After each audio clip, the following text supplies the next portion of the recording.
Bismillahirrahmanirrahim. Assalamualaikum warahmatullahi wabarakatuh.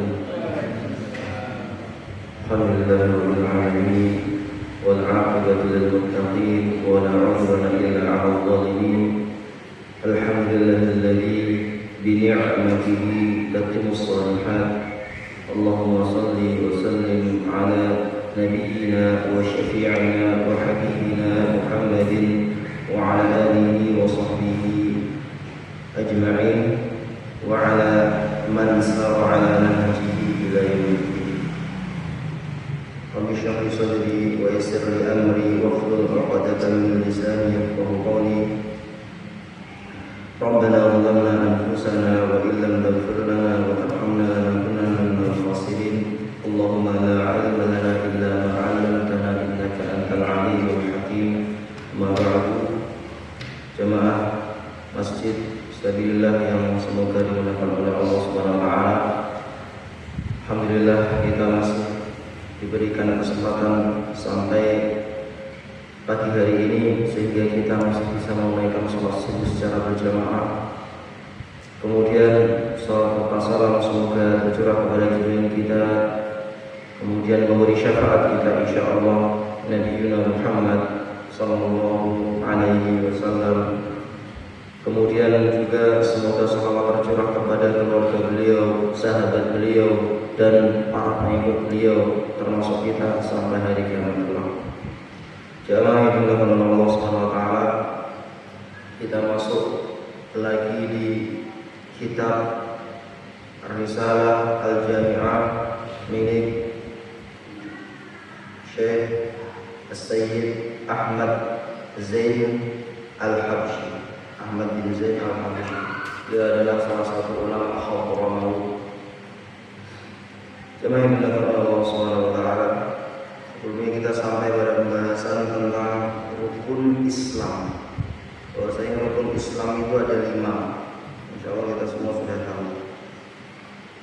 Kemudian kita terangkan juga sebelumnya bahwasanya man la syari'ata lahu la haqiqata lahu wa man la wal haqiqah bila syari'ah fa hiya aqil. Bahasanya orang kalau mendalami hakikat saja, maksudnya ilmu-ilmu tentang kejiwaan saja, tazkiyatun nafs, tapi tidak mau mengamalkan, itu maka tidak akan sukses, tidak akan berhasil. Contohnya orang yang sholat hanya mengingat saja, tidak mau rukuk sujud. Cukup saya ingat berarti saya sudah sholat. Ini ajaran yang sesat, salah. Nah, ini tidak akan berhasil seperti ini. Nabi Muhammad SAW saja masih sholat, padahal beliau adalah manusia yang paling dicintai Allah, paling mengerti tentang hakikat dan syariat. Karena ada beberapa orang sekarang itu ada, saya menemukan ini langsung saya tahu. Saya kira sudah tidak ada, ternyata masih ada yang seperti itu. Jadi dia mengaku sudah sholat hanya dengan mengingat saja. Itu ada sampai sekarang. Nah, itu bahaya sekali. Kemudian beliau di sini Syekh Muhammad Nawawi Al-Bantani membawakan sebuah perkataan Syekh Muhyiddin, yaitu adalah Imam Nawawi. Qawaidul Islam khamsah, ma'rifatul ma'bud wal qana'atu bil mawjud wal wuqufu 'ala al-hudud wal wafa'u bil 'ubud was sabru 'ala al-maqdud. Kata beliau di sini, bangunan Islam, fondasi Islam itu dibangun di atas 5. Pertama adalah ma'rifatul ma'bud, mengenal pencipta. Jadi kalau kita tidak mengenal pencipta, maka fondasi kita masih kurang. Fondasi kita dalam berislam. Yang kedua adalah wal qana'atu bil mawjud, merasa qanaah, cukup dengan apa yang ada. Wah, ini yang berat ini, Pak. Karena kita ini seringkali ya pengen sesuatu yang tidak ada. Kalau yang sesuatu yang sudah ada ya sudah ada aja, tapi tidak terlalu kita syukuri. Ini terjadi untuk kita semua. Wal qana'atu bil mawjud, merasa cukup dengan apa yang sudah ada. Ini fondasi Islam ini. Wal wuqufu 'ala al-hudud, kemudian berhenti di batasan-batasan syariat. Mencari kerja usahakan yang halal. Batasan-batasan tertentu yang memang diharapkan oleh Allah kita berhenti, tidak melanggarnya. Makanan, usahakan makan yang halal saja. Makannya tidak halal sudah kita tidak perlu makan. Insya Allah ada hikmah dalam perkara tersebut. Insya Allah. Selanjutnya, setelah berhenti di batasan-batasan yang ditetapkan oleh Allah Subhanahu Wa Taala, wal wafa'u bil 'uhud, memenuhi janji. Nah ini penting sekali. Jadi orang Islam kok enggak suka memenuhi janji, enggak suka tepat menepati janji, maka pondasi keislamannya masih belum sempurna. Wal wafa'u bil 'uhud wasabru 'ala al-ma'ruf. Ini pondasi Islam yang terakhir kata Imam Nawawi, yaitu adalah bersabar atas apa yang hilang. Ini berat ya, berat. Dalam sebuah hadis disebutkan seorang perempuan menangis di kuburan anaknya.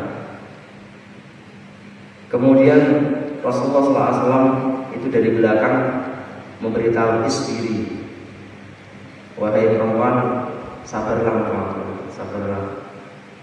Kata perempuan ini, wah ente nggak tahu, saya ini sedih kok, kamu suruh sabar gimana? Anak saya meninggal. Orang sedang sedih nih Pak, nggak tahu yang memberitahu saya itu Rasulullah SAW. Kemudian diberitahu oleh sahabat yang lain, itu tadi ngasih tahu kamu itu Rasulullah. Kemudian kaget perempuan ini, akhirnya minta maaf kepada Nabi Muhammad SAW. Kemudian Rasulullah mengatakan perkataannya, as-sabru 'inda sadmatil ula. Kesabaran itu yang paling berat itu adalah ketika musibah pertama kali datang. Berat sekali Pak. Kita jarang sekali bisa lolos ke masalah ini. Contoh tertimpa musibah, apa yang kita ucapkan pertama? Kalau orang Jawa biasa misuh dulu. Biasa orang Jawa gitu. Misuh dulu, habis itu dia udah sabar. Tapi kalau nggak misuh nggak afdol orang Jawa itu. Sering ya.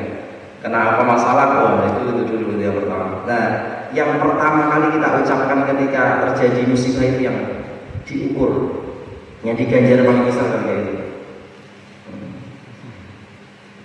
Jemaah yang dimuliakan oleh Allah Subhanahu Wa Taala, di sini juga beliau membawakan sebuah kataan.